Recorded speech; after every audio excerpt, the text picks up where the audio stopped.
Hey, Dabo, it's Chapel. Has Bryant Wesco been able to practice this week? How's he doing? Yeah, been out there every day, getting better. Same thing, day to day. Little better each day. With Shelton Lewis, what's kind of just your assessment of how he's played this year, and what spots have y'all been working him at mostly so far?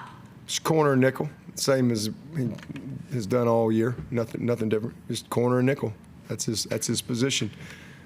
He's had some good moments, and he's had some other times where he, we need to do a little bit better. But I mean, he's a very good player, and obviously had an injury they had to overcome. Missed a ton of camp, but yeah, he's nickel corner. That's what he is. And how would you go ahead? Sorry. No, you go ahead, Chapel. Sorry. Yeah, sorry. Just how would you evaluate pass rush so far this year? What you like, maybe what you want to see get better from that group? Yeah, I mean, there's been a lot of good pass rush. There's been a lot of times where we've seen a ton of quick game and balls gotten out, but we've had a lot of quarterback pressures, a lot of quarterback hits. The biggest thing I'd like to see is some of those quarterback hits become sacks, and they would if we will, rake their arms. There's been some times we've had them in the grasp, and the quarterback's been able to get rid of the ball, and we've missed probably 3 or 4 of those. So just finishing a little bit on some of those quarterback hits, but as far as the pressure, we've definitely affected the quarterback, all year. Hey, Dabo, I think Khil, y'all early in the game Saturday, moved him to the nickel spot, and it seemed to provide kind of a settling effect. Just curious, moving forward, I don't know if you want to give away the intellectual property or whatever, but I just don't know if you can talk about how you see things moving forward with the composition of Khil. I mean, it's week to week. Every week you're just trying to, get your best players in position, and sometimes it's in game, depending on, how guys are playing. We've got a lot of good players that, it's competitive and deserve to play, and that's kind of how we started the season. But KG hadn't really played well, and all of a sudden he's not on the field, and all of a sudden we had a little a game that comes up, and we had a few plays hit on us at the nickel spot, and we put KG in there, and he made a big play and kind of settled in. But I mean, it's week to week. We've got good players, and they're all competing, and I mean, there's no lifetime contracts for anybody out there. But as far as Khil, I mean, he plays 3 positions for us. He can play either safety or nickel, and so that gives you a lot of flexibility when you got players like that, and then especially when you got really good competition. So all these guys are trying to compete to get on the field, and some weeks some guys are better than others, and you keep moving forward. But everybody's got to perform to the standard that we need. Staying on the secondary, I guess, with Avion, how often or seldom, I guess, have you seen guys at that age who are that involved in tackling, that willing to get physical, I guess, when they're, I guess, not the biggest dudes in the world? Yeah, we've had a few guys that have come through here that were very willing tacklers. But AV is, he's just been around it his whole life. He's got the mentality. To me, it's not as much. I've seen a lot of big guys that didn't want to tackle nobody, and I've seen some little guys that will light you up. So, I mean, it's a mindset, it's a mentality, and we're fortunate that we got AV, and he's got the mindset, to do whatever needs to be done at the position, whether it's physicality, whether it's coverage ability, press, zone, whatever it is that you need to be done at that position, he can do it. I mean, he's a gifted player and still developing player, but toughness and willingness, he's got a full tank in both those areas. Hey, Dabo, this is Grayson. Talking to Peter Woods after the game on Saturday, said he felt like himself for the first time leading up to that preparation to Wake. Just how have you seen him this week in practice look more like himself as he ramps back from injury? Yeah, it was, he had his first full week since the App State game. So, naturally, I thought he moved around better, and you could just tell his confidence was a lot better. You saw him, he's on special teams, back on punt, back on field goal.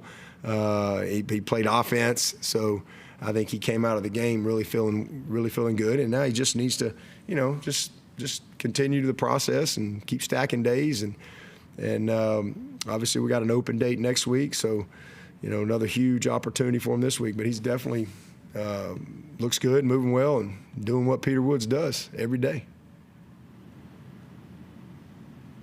Hey, Dabo, it's Pete at AP. Just a kind of an off-topic question.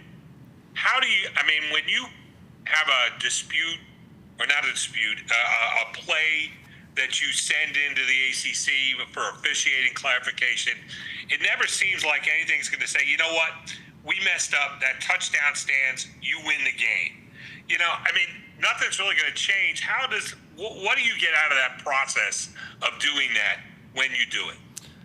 Well, you get accountability. Listen, refs are people too. None of us are perfect. We're all human. We all make mistakes. Sometimes we can all see things in a moment and you think you're dead right, and then you look at it and you were wrong. I think the biggest thing is you just want to have accountability. And yeah, it sucks. It does. It's just bad when it costs you a game or critical moment. We've had plays go for us and against us. But I think the biggest thing, what Al Riveron, our head of officials, tries to do, he holds the refs accountable just like we hold our team accountable. Like he grades the refs, we grade our players. We have a winning performance, and then based on how you're playing, you either continue to play or you don't. And somebody else gets an opportunity. And so, that's the same thing with the officials. It doesn't hurt that maybe it cost you a game, but at least that there is a layer of accountability for those guys, and they want to get it right. They want to grade well. They all have pride in their performance too, and at the end of the year they evaluate, and some of them guys don't get invited back, and others get promoted. So it's a performance-based deal, just like our game. So I think that's the main thing, just confirmation and just recognizing that, hey, you're accountable. And then also you get feedback where you want to know why it's not how you see it, and you want that feedback. And then sometimes you get feedback that the refs will give you that other coaches have provided. So it's just a collaborative process to where everybody can get better. Sometimes it's us coaching a situation better. Sometimes it's the refs getting better. What do you think about that 12-man penalty move by Oregon last week against Ohio State? I don't have much to comment on that. Hey, Dabo, this is Grayson again. Just talk about sort of facing Kobe Pace on Saturday, one of your former running backs. Just how have you seen him grow into the player he is now at Virginia? I love Kobe. He's one of my favorite dudes, man. He's just such a great spirit, great kid, tough, competitive, loves to play. Loves to play the game. And I'm proud of him. I'm happy that he's been with good people, and I thought he did some good things last year, but he's really settled in and given them a very, very strong physical presence in the run game. He's got good knowledge. He really understands the details of what they're doing. Fundamentally, you can tell he's just really growing in maturity. He's just playing with a ton of confidence. So. It's good to see him having success, and pull for him every week. Except this week, I definitely won't be. But we gotta make sure that we wrap up and tackle, because he's a strong physical back that'll run behind his pads, and look forward to seeing him. But hopefully he doesn't have too good a game against the Tigers. That's my hope. And then kill everybody else. Just run all over everybody else. I wish him nothing but the best. Dabo, I've talked to Jeff Scott about the co-OC promotions you made 10 years ago, him and Tony, and he said the entire 5 seasons they were together, they never once yelled at each other at all. How rare is that in the in that business? Yeah, that's just who they are. You got to understand, these guys were teammates. They were teammates before they were colleagues, working with each other. And they both, I kind of mentored both of them, and they just had such a great relationship, and it was natural for them. So I think it's not like they came and didn't really understand the culture and all that stuff. They both were so rooted and invested into who we are here and how we do things. Like I said, it was a natural. They both deserved the opportunity, and obviously somebody had to run the room, and but man, they were great. I mean, they really complemented each other very well. For all those years, obviously did an amazing job. It was fun. One of my favorite moments with those guys. First of all, just kind of laying out how I wanted it to go and how I wanted it to look and all that stuff. And their first game was against Oklahoma in the Russell Athletic Bowl. And the first play call went for a touchdown. I've got this great picture of the three of us. Just, it was just this great, really cool, joyous moment. Your first play call goes for a 50, 60-yard touchdown or whatever it was. I said, you boys need to retire right now. It doesn't get any better than that. So we had a lot of fun, a lot of good times with those guys. And, man, Tony was a great leader for us. And they worked really, really well together. Jeff said that when you told him they had the job, that Jeff was like, so how are we going to do this? And you said, I don't know. Y'all are smart guys. You can figure it out. Yeah. Tony's an engineer, and you're a math major. Yeah. Y'all are smart enough. You can figure it out. Can you take us back to? Yeah, that's kind of, I met with Tony and said, hey, here's how it's going to go. I met with both of them, and Tony, you're going to call the plays. You're going to run the room. Jeff, you're going to help co-coordinate it, and y'all are going to do great. I mean, it was neither one of them had coordinated at this level, but that's kind of what I told them. I said, y'all are both smart guys that sit in rocket science. We've got a great foundation here. There's a few things that we need to tweak, and then y'all put your personality into it as well. And y'all know me. You know what I expect. You know what I want. Here's the lines. You can color in them however you want.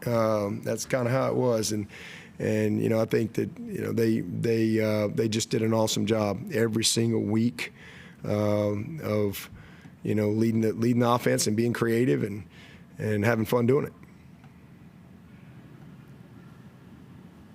Dabo, Virginia kind of runs a version of the tush push with their backup quarterback. Just kind of thoughts on that formation, how much y'all have seen that over the years, and kind of what some keys are to stopping that when it pops up. The keys are you got to be bigger and stronger than they are, and big bodies that can get under their pads and push them back. I mean, you gotta meet force with force. That's really the only key there is.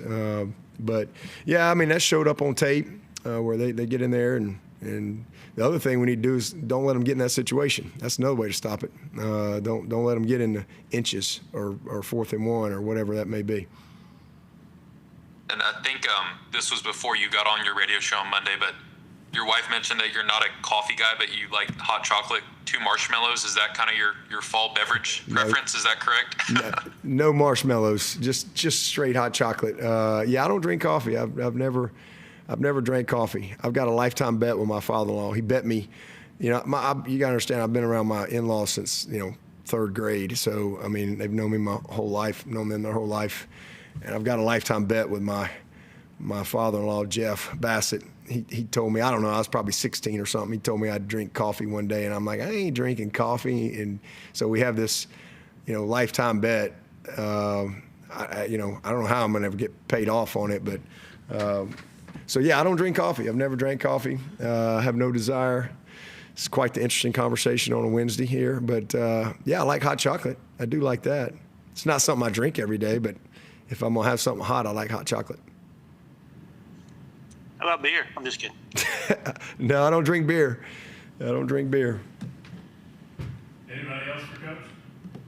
Yeah, Dabo, this is Grayson again. Just what has the film shown to you about Malachi Fields, and just what kind of challenge will he present on Saturday as a big body receiver that can also make plays in space? Yeah, he's big. I mean, he can move. He's just one of those guys that, he's a security blanket guy because he's got a lot of range in how he can finish plays, and he's just a big target. And he's one of those guys that when he's covered, he's covered, but they still throw it to him, and he finds a ways to get his hands on the ball. And this quarterback is a problem. He's a good thrower, and the biggest concern is him throwing off schedule. Because they do a good job with their scramble drill, and you let him extend plays, it's hard to cover guys for a long time. So we have to try to do a good job of minimizing his play extension time. So that's going to be huge. But when they're just playing on schedule and playing on rhythm, he's an accurate thrower, and this is the guy. They're not going to come out of this game without giving him a bunch of targets. So we've got our hands full for sure. Got to have a good plan for him.